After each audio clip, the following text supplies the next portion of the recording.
30 जुलाई 2025 को निश्चित स्कूल की छुट्टी होते ही घर आ गया था। निश्चित क्रिस स्कूल के 8th स्टैंडर्ड में पढ़ता था और उसका घर शांति निकेतन के लेआउट के पास ही था। रोज की तरह वो आज भी शाम 5 बजे स्कूल के लिए निकल गया, लेकिन आज वो देर शाम तक भी घर वापस नहीं लौटा। तभी निश्चित के दादाजी ट्यूशन जाके पता करते हैं तो वहाँ के टीचर्स कहते हैं कि निश्चित तो सही टाइम पे अपने घर चला गया था। तभी निश्चित के दादाजी वापस आ जाते हैं और पूरे रास्ते निश्चित को देखते हुए आते हैं। तभी उनकी नजर फैमिली पार्क पे खड़ी एक साइकिल पे पड़ी जो कि निश्चित की थी, लेकिन आसपास निश्चित कहीं भी नहीं होता। दादाजी घर जाके ये सारी बात घर वालों को बताते हैं। देर शाम तक निश्चित नहीं मिला, तभी पूरा परिवार निश्चित को ढूंढने में लग जाता है। आस पड़ोस रिश्तेदार सब उसको ढूंढते हैं, लेकिन वो कहीं भी नहीं मिलता। जब शाम तक भी निश्चित नहीं मिलता तो रात 10:30 बजे निश्चित के पिताजी हुली माबू स्टेशन में जाके उसकी मिसिंग रिपोर्ट लिखवाते हैं। तभी पुलिस तुरंत एक्शन में आ जाती है और उस रास्ते से, जिस भी रास्ते से निश्चित घर जाता था, वो वहाँ के सारे सीसीटीवी कैमरास देखती है। यहाँ पे पुलिस वालों को एक क्लू मिला। निश्चित किसी के साथ पल्सर बाइक पे जाते हुए दिखा, लेकिन वीडियो धुंधली थी इसलिए घर वाले उसको पहचान नहीं पाए और उन्होंने हेलमेट भी पहन रखा था, इसलिए उनको पहचान पाना और भी मुश्किल हो रहा था। लेकिन जिस तरह निश्चित बाइक पे बैठ के जा रहा था उससे ये तो साफ हो रहा था कि ये कोई नॉन ही है। थोड़ी देर बाद रात 1 बजे निश्चित के माँ के व्हाट्सएप पे एक मैसेज आता है जहाँ से इस केस का पूरा रुख ही बदल जाता है और ये अंजाम दिल को दहला देगा।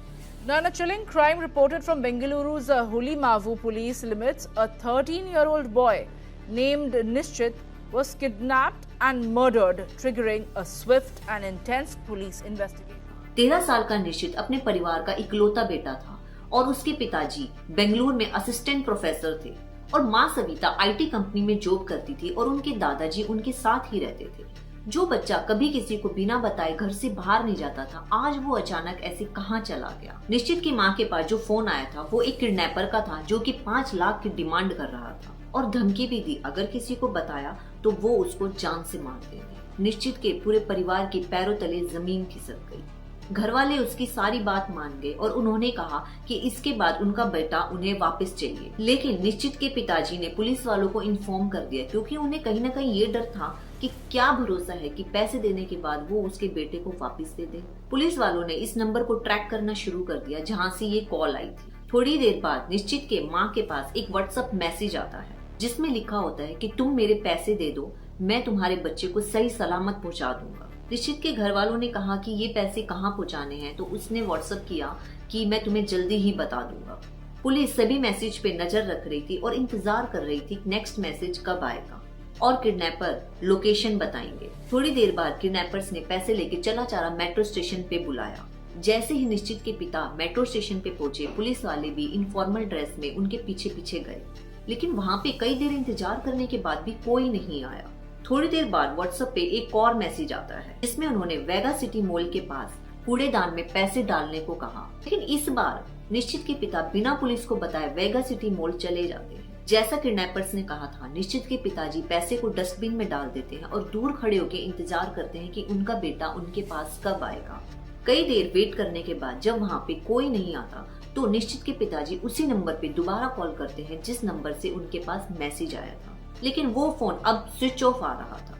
अब उन्होंने पुलिस को इन्फॉर्म किया क्योंकि उनके पास अब कोई दूसरा चारा नहीं था। पुलिस फौरन वेगा सिटी मॉल पहुंची, लेकिन वहाँ पर कोई भी नहीं था और ना ही उनका दोबारा मैसेज आया।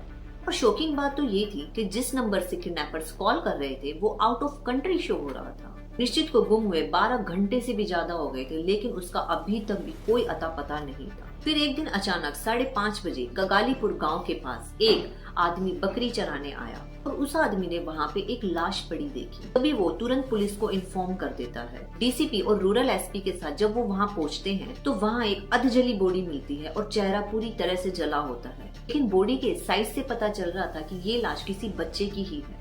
बनेरघट्टा पुलिस तुरंत हलीमा पुलिस को फोन करती है। वो निश्चित की फोटो लेकर वहाँ पर पहुँच जाते हैं। तभी निश्चित के घर वालों को वहाँ बॉडी पहचानने के लिए बुलाया जाता है। ऐसे ही उसके घर वाले वहाँ पहुँचते हैं तो अनफॉर्चुनेटली वो बॉडी निश्चित की ही होती है। मिसिंग कंप्लेन में दर्ज होने वाला ये रिपोर्ट अब मर्डर केस बन चुका था। अब पुलिस पूरे फॉर्म में आ गई और किडनैपर्स की लोकेशन चेक करने लगी। किडनैपर्स की लोकेशन बहुत जल्दी मूव हो रही थी।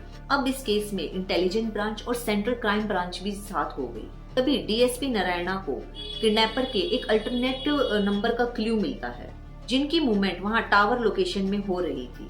लेकिन किडनैपर्स को ये नहीं पता था कि पुलिस वालों को इस नंबर का भी पता चल गया है। तभी 1 अगस्त 2025 को लगभग 1 बजे, मतलब कि निश्चित की बॉडी मिलने के 7 घंटे बाद, पुलिस वालों को किडनैपर्स की लोकेशन बनेरघट्टा गांव में मिलती है। इंस्पेक्टर कुमार स्वामी बीजी और एसपी अरविंद कुमार ने पुलिस के साथ वहां पे घेराबंदी कर ली।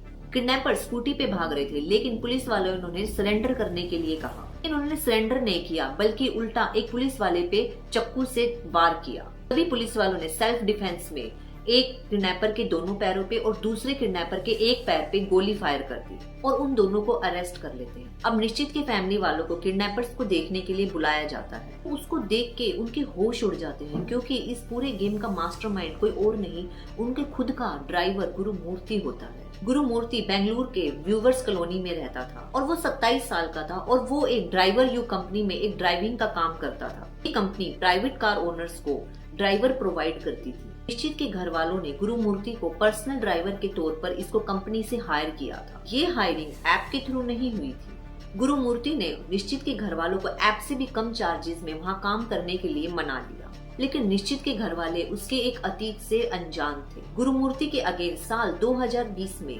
पोस्को एक्ट के तहत पुनोनाकुट्टे पुलिस स्टेशन में केस दर्ज था और बाद में उसे बरी कर दिया गया। निश्चित के घर वालों की ये गलती हुई कि उन्होंने गुरुमूर्ति का पुलिस वेरिफिकेशन नहीं कराया। थोड़े ही दिनों में गुरुमूर्ति ने पूरे परिवार का विश्वास जीत लिया। निश्चित के भी बहुत ज्यादा क्लोज था, लेकिन उसके इरादे शुरू से ही खराब थे।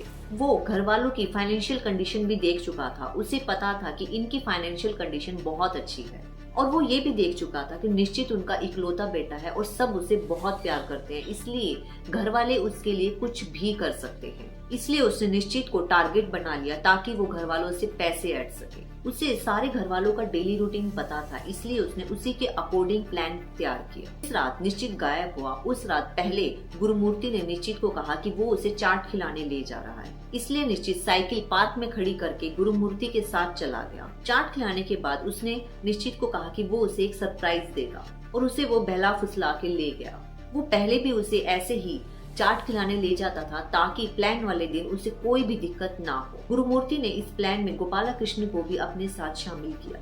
गोपी प्राइवेट केबल ऑपरेटर फॉर्म में टेक्नीशियन था। गोपी ने एक 75 साल के बुजुर्ग का फोन और सिम कार्ड चुराया था। सिम कार्ड उसने गुरुमूर्ति को दे दिया और हैंडसेट खुद रख लिया। उसी सिम कार्ड से गुरुमूर्ति ने व्हाट्सएप में वो नंबर रजिस्टर्ड करके मैसेज भेजे। गुरुमूर्ति को ट्रैक करने में पुलिस को इसलिए परेशानी आ रही थी कि गुरुमूर्ति को पहले से ही पता था कि पुलिस किस किस तरीके से उसको ट्रैक कर सकती है और ये सारी नॉलेज उसको उसके भाई से मिली, जो बेंगलुरु सिटी में सोशल मीडिया डिवीजन में एक कांस्टेबल था। गुरुमूर्ति ने निश्चित के साथ बहुत ज्यादा गलत किया। शायद उसने मेट्रो स्टेशन पे पुलिस वालों को देख लिया था, इसलिए उसने दोबारा उसको वेगा सिटी मॉल बुलाया था, इसलिए वो वहाँ भी पैसे लेने नहीं आए और फोन को स्विच ऑफ कर दिया। फिर निश्चित को पहले तो हाथ बांधकर उसे बहुत मारा और गला काटकर उसकी मृत्यु कर दी। सोचिए एक 13 साल का बच्चा किस दर्द से गुजरा होगा। और निश्चित का गला काटने के बाद उसमें पेट्रोल छिड़ककर आग लगा दी।